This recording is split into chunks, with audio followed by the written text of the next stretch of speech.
Let's dive right in, Andrew, and talk about your startup with the TLDR, because I know a lot of founders are going to be asking and thinking this. How much money have you raised for your startup so far? $750,000. 750. And how did you go about that? I started a YouTube channel. I knew I always wanted to be a YouTuber, and I didn't know exactly what I wanted to do on YouTube. And I fell into the junk removal industry and I started sharing my junk removal insights of me building my junk removal business. I grew on YouTube. And I remember when I got my first 1,000 subscribers, I freaked out, but I just shared my journey of me building a junk removal business because junk removal is this weird niche on YouTube where, make $1,000 a day with a pickup truck. And that's why during COVID, I didn't want to go get a corporate programming job. I was just like, I'll do anything else right now. I don't want to code for somebody else because my last startup burned. So I started this YouTube channel. And then I remember when I had 1,000 subscribers, then 5,000 subscribers. And I just built this YouTube channel of me sharing content and me on the truck, removing trash and teaching people how to do the same thing. And then one day it clicked. And I was using this software, the field service management software to run my home service business.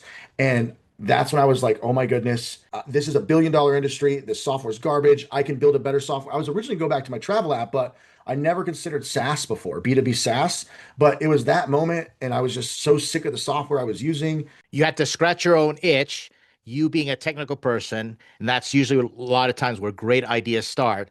But let's really nail this down here. You didn't go on a dog and pony show. You didn't contact investors, cold outreach. You just went out to your audience and you said, hey, I'm solving my own problem. I'm going to build this software. What do you all think? And then how did that lead to them writing you checks? So I had been doing long form content on YouTube and teaching people how to do junk removal. The big difference between me and all the other channels was I taught people how to run Google ads, how to run Facebook ads, how to do SEO and grow their their home junk removal business, really, but it applies to any local business. So people started watching my channel, like Andrew's the digital tech guru. That was like a year into my YouTube journey. So I'd been sharing so much valuable content. And if you go into the beginning of my YouTube journey, you'll see like on the 10th video or something, or the 5th video, I say literally in every video, I'm going to build $1 billion home services business that competes with House Call Pro, Jobber, and Workies. If you want to follow my journey, something like that was my intro. And I'd say it in front of every single YouTube video. Right. And then I would go into the normal education. So I prepared people for a while that I'm going to build this software. And I think after a year of me giving valuable content, and the moment finally came where I sold my junk removal business and I told people I'm doing what I said I have been saying for a year, I'm going to build this software. It was wild because I remember when I sold my company, I made the video. I titled the video, I Quit Junk Removal. And everybody freaked out and they were like, what? And I was like, it's time to build my software. Nice. I made that video and I just started talking to the people in the junk removal community saying, yeah, I'm building the software. I'm raising money. And then one investor gave me $5,000, one junk removal business owner. Sorry, they're not investors. I have not raised any money from any investors. It's all junk removal business owners. That's the crazy. They're all junk removal business owners. And then I just started pitching like on my YouTube channel. I was like, hey guys, if you want to know more about this and you're interested. And I just started texting people and kind of like talking. I've been talking to for a whole year. I've been talking to these people and I just talked to the successful ones and they all started writing me $5,000 checks, 5,000 wire transfers. Sorry, 5,000 wires, $5,000 wires. Sure. And so I stacked up $500,000 in safes. I'm just 5,000. And then one junk removal business owner, $300,000. He does about 3 million a year in his junk removal business. Wow. And his margins are really good and he's really good with his money. But one junk removal business owner wrote me wired me $300,000. It's just all from the community. Just to clarify, you did the proper Reg CF, filed the proper paperwork. I'm just telling everyone, don't go out on your YouTube channel or your social media and just start saying, I need to raise money from you. Oh, yeah. So all of the people who wrote me safe agreements, I used the Y Combinator safe, that was behind closed doors, just talking to my community. Great. But I did not start doing the public announcement until I did the Reg CF. Perfect. Yeah. So I did $500,000 on safes. And then I did a public crowdfunding through Pick Me crowdfunding. And we're at 260,000 on the crowdfunding. And that's all of my community investing $500, $1,000, $500, 260,000 in Reg CF, and then $500,000 in safes. Now you've got an army of people who basically plunked out $500. They have ownership and they're pushing out there. Let's talk about the metrics. You haven't even launched yet. We've been talking, we're working together. And Everyone, full disclosure, I'm advising Andrew Thompson. I've got lots of skin in this game here. I'm emotionally involved. I want to get involved in so many other ways. You haven't even launched yet. We're talking about launching in October to January sometime, yet you are already break even. So give us the metrics. How many people, you create a waiting list? How many people did you onboard? What's going on with that? Because investors are going to want to know. We have like 200-ish crowdfunding investors and then the 40-ish safe investors. So we have like 250 investors, which 200 of them are using the software right now, and they get it for free because they invested. So I was like, you know what, you get a year free. That's Right. fine. Perfect. The bigger investors, there's a couple handful of bigger investors. Lifetime. If they wrote me $300,000, you're good for life. And then we also have 350 paying beta customers, and they know it's in beta, but they love my channel so much and my content that they're willing to deal with the bugs and like beta test and pay for beta testing. And thank God for them, because I don't have a whole QA team. It's just me and my business partner. So, they have really helped us the first few months crush like a lot of bugs. But so that's about 600, give or take. We're about 550, 600 businesses, but they also, most companies, they have employees. So we're with their added employee accounts, we're at about 1,400 accounts in total. Before you even launch, you are telling me that you have such a fandom. You've got what we call founder market fit, that they want to support you so much, even though you weren't launched. Your software's buggy. They're willing to, if they didn't invest, they're willing to pay just to help you launch Yeah. and work out the bugs. And therefore, you're like break even. What's your team like? Well, like, what's the overhead like right now? We're making 19 and change per month on Stripe right now. And we're spending all of it. So it's me, my business partner. We have one person from the Philippines who is incredible. And then we have another contractor who helps us out. And then I have a video editor and a assistant who helps me out with customer support here and there. So we're like and a contract designer as well. So team is 6 or 7 of us. But it's mostly just me and my business partner, like grinding. Right. And you're technical, and your co-founder, he's also technical. Clarify that. Oh yeah, so I'm technical, but he's definitely the technical lead, because I'm doing sales and marketing. I was helping out for the first few months of coding, but we got so busy with the fundraising, and I still get in there every once in a while. But yeah, we're both engineers. But he is definitely he's the only engineer now, along with the 2 contractors helping us out.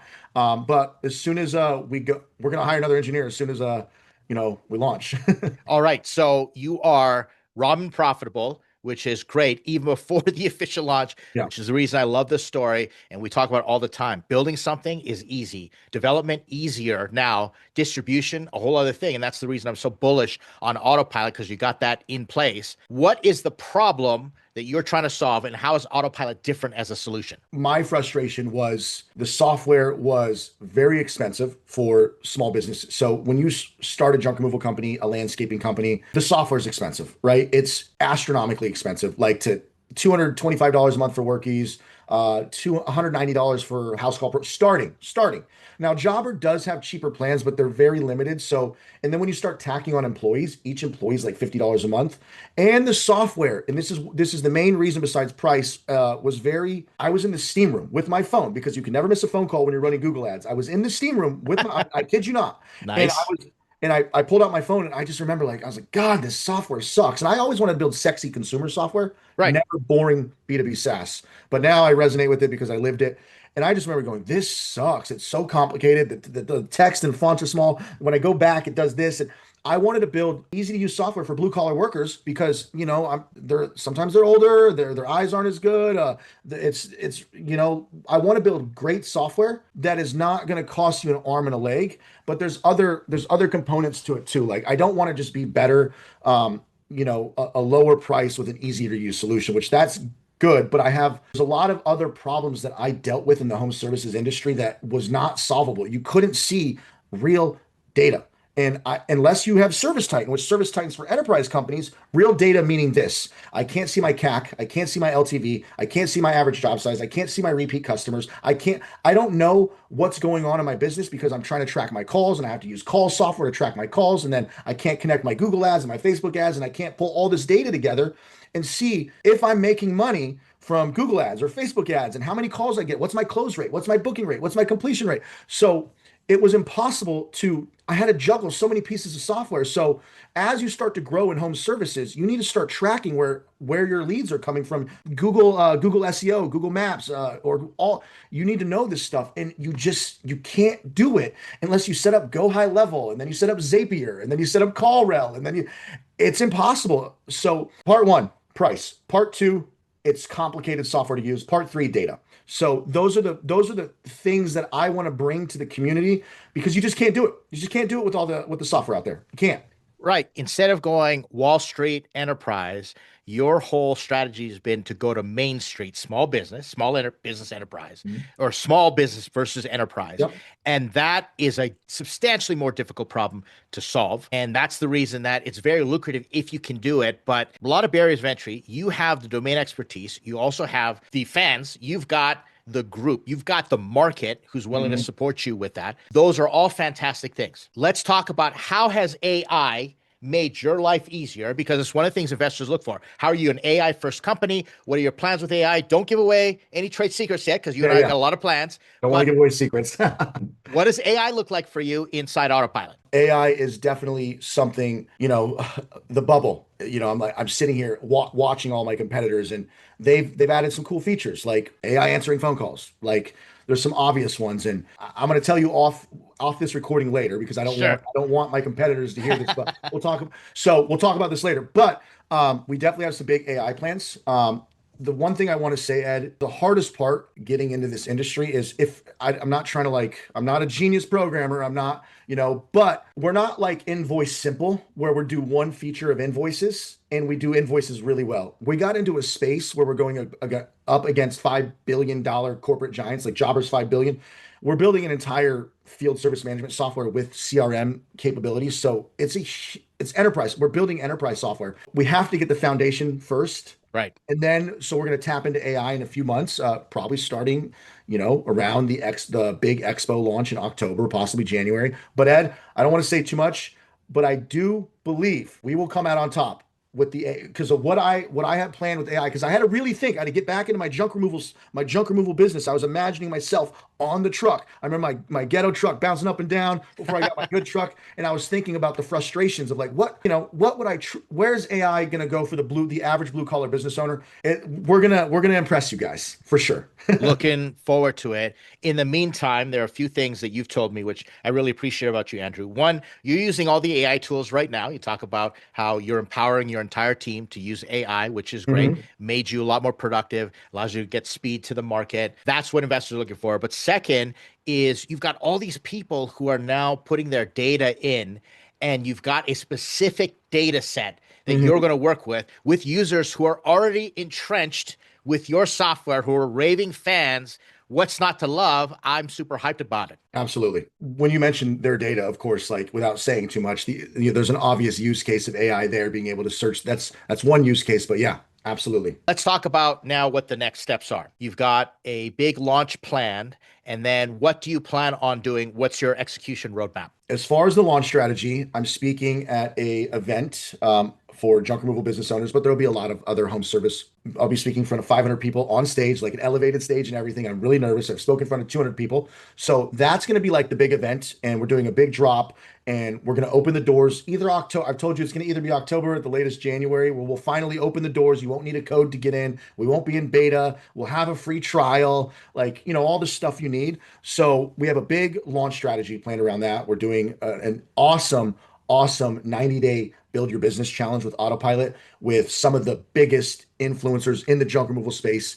Matt and JoJo, all the big ones. If you tally up all them up, it's like over 100,000 followers, and that's big. That's big in the home service industry. To give you some perspective, Jobber only has 30,000 businesses signed up with them out of the 7 million home service businesses across United States, Canada, and Australia. We have a really big launch strategy. I'm super excited. So that's the game plan for the launch strategy when we come out of beta. And because we have a lot of people like Andrew, I can't wait till you're out of every day. When are you going to be out of beta? When are you going to be out of beta? Well, you obviously are going to be launching additional features, but we've been talking about, because again, full disclosure, everyone, I'm going to be working with Andrew on investor relations strategy. We've been working together for some time now. We've been doing this dance on, Yeah, no, for a few formalizing. months, for Yeah. a little. I first found you on YouTube a while ago, and I was just like, I got to talk to you. Right. And so that's what I really appreciate about you. You've kind of won me over. And I want to use this opportunity to educate all our founders. After you launch, I believe that you're going to start seeing that significant increase in traction. The story is you're already break even.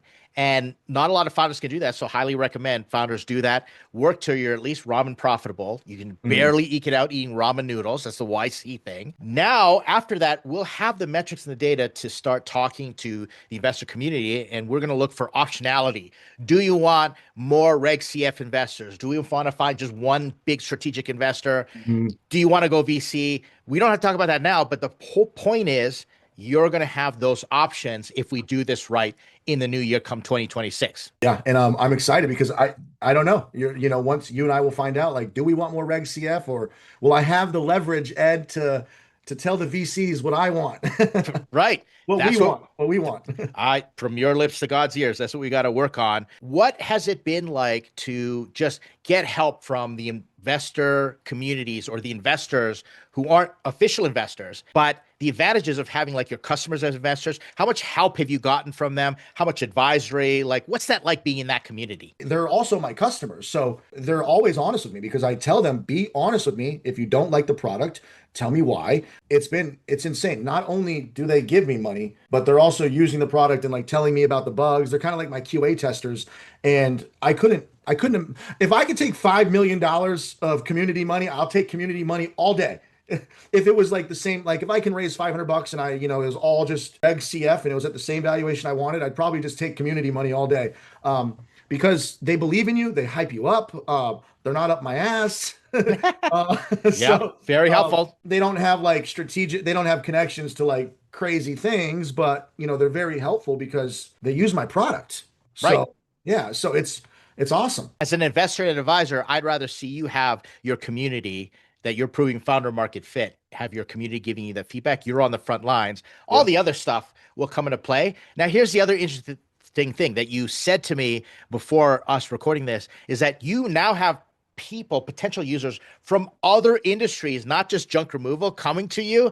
And to me, that's another exciting thing because that automatically starts to expand your total addressable market. Oh You've yeah. chosen the beachhead of junk removal because that's your expertise. But talk us through what is the potential that you're starting to see based on those conversations of people reaching out to you. I believe just from junk removal and dumpster rentals by January, we'll be at 1,000 to 2,000 junk removal and dumpster rental companies alone, paying 99 bucks a month or more, just when we go public because I'm tapped into that community. But I made 2 videos, just kind of like teasing on my channel, like comparing myself to Jobber and House Call Pro. I get cleaning companies, landscaping companies. I just told you earlier, a voltage inspector who wants to switch software because they're paying so much. And he's demoing my software as of this morning. I just, I let him in. I was like, yeah, check it out. Because I wanted some feedback from somebody in some industry I've never heard of. The possibilities are endless because, as you know, home services is like pest control, cleaning up dog poop. It's huge. Huge.